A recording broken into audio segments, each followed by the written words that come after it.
क्या अब UP police की भर्ती 2023 में भी नहीं? नहीं, 23 में 100% भर्ती आएगी, 24 में इलेक्शन है। पर मैंने बोल दिया कि आपकी ज्वाइनिंग या आपका ज्वाइनिंग लेटर, इसकी गारंटी नहीं है।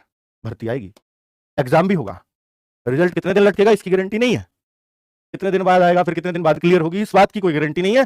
23 में भर्ती आएगी, ये आपका भाई कह रहा है, यकीन कर लो। कब आएगी?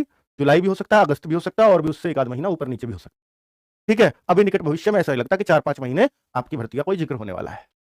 चलो, क्या यूपीएसआई भर्ती भी इसी के साथ आएगी? हाँ, टेंडर कंपनी फाइनल होगी। अब ये रिस्क नहीं लेंगे कि हम यूपीएसआई का अलग से टेंडर निकालें, ये साथ साथ ही उसी में लपेट लेंगे, भैया तू फाइनल हुई है, अब हमारा ये और एग्जाम और करा दे। तो यूपीएसआई की भी जो भर्ती है, मेरे ख्याल से यूपी पुलिस कांस्टेबल की तरह ही वो भी उसी के साथ आने जाने वाली है।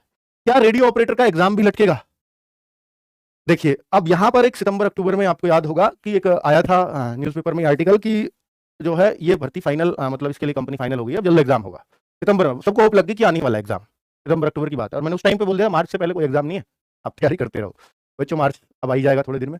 लेकिन मुझे नहीं लगता कि जैसे इन्होंने इसको भी तो बोला था कि यार यूपी पुलिस की भर्ती का सब टेंडर वेंडर फाइनल है, अब नहीं लगता, हो सकता है ये भी और भी लटक जाए। हालांकि इसके लिए दूसरी कंपनियां आ सकती हैं, क्योंकि इसमें तीन तरह की भर्ती थी, और उनमें टोटली 3 लाख के आसपास फॉर्म है, टोटल लगभग तीनों में मिलाकर। तो इसके लिए सेफली कंडक्ट कराने की उम्मीद है, तो इसके लिए कंपनी मिल सकती है। जो इन्होंने बोला है कि मिल गई है, तो ये मान सकता हूं मैं, लेकिन अभी एग्जाम का अता पता कुछ भी नहीं है बच्चों।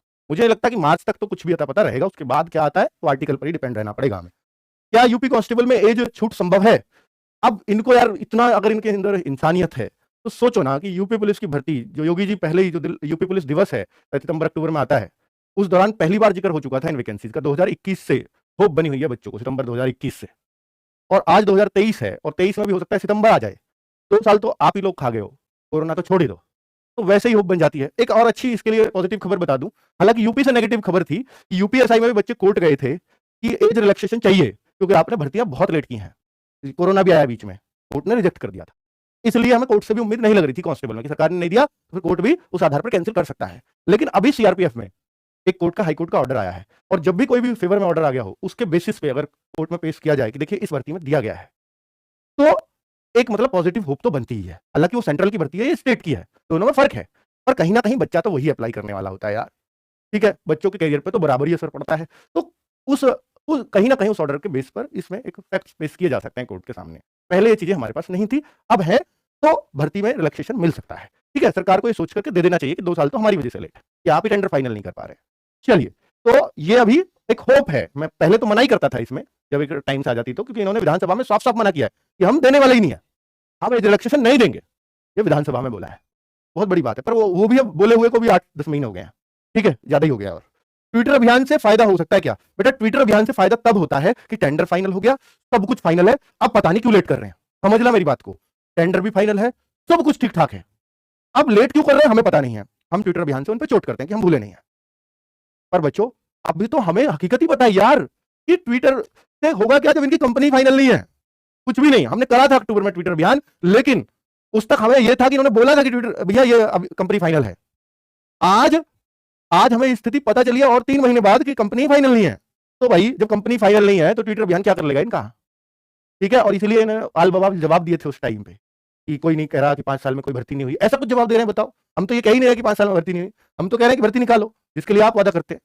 इन्होंने आल बवाल गाना शुरू किया था, पता नहीं कैसे जवाब दे देते हैं लोग। ठीक है, तो कुल मिलाकर के बच्चों, मैंने आपको जितनी भी आपसे बातें हो सकती थी वो कर दी है। क्या सर, अब बहुत सारे बच्चे ये सोचते होंगे कि सर मैं ओवरेज हो रहा हूं, मैं ये हो रहा हूं, मैं क्या करूं, मुझे क्या करना है, मेरे को कोई दिशा दिखाओ। तो बच्चों, मैं आपसे सिर्फ इतना ही कहूंगा, ये आप चाहे मेरे बैच बेचने पे ले जाओ या कहीं भी, जरूरत नहीं है कि आपको बैच ही खरीदो।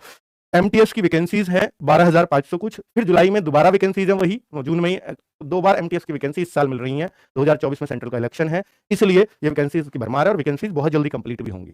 फॉर्म अभी भी चल रहे हैं, तो वो फॉर्म आप भर देंगे तो मेरे ख्याल से इससे तो ठीक ही रह जाएंगे, और तैयारी के टच में भी रहेंगे। हालांकि तैयारी इसमें हिंदी पढ़ना है, उसमें इंग्लिश पढ़ना है, इंग्लिश बेस पे सिलेक्शन है, जीएस तो कॉमन ही है दोनों में, लेकिन इंग्लिश से कब तक बचोगे?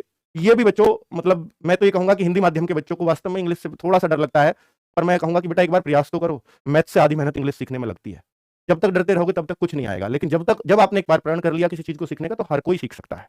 आप सीखने की कोशिश तो करिए, आपने कोशिश ही नहीं किया तो फिर तो कोई कुछ भी नहीं कर सकता। ठीक है, आज ये कहते हो कि सर मुझे इंग्लिश नहीं आती, आप एक बार ये बताइए कि आपने इंग्लिश को सीखने का प्रयास ही कब किया और कितना किया है? आपके पास जवाब नहीं होगा, इसलिए आपको नहीं आती। आप कोशिश करिए, मेरे पास भी एक बेहतरीन टीचर है, और भी बहुत सारे बेहतरीन टीचर्स हैं।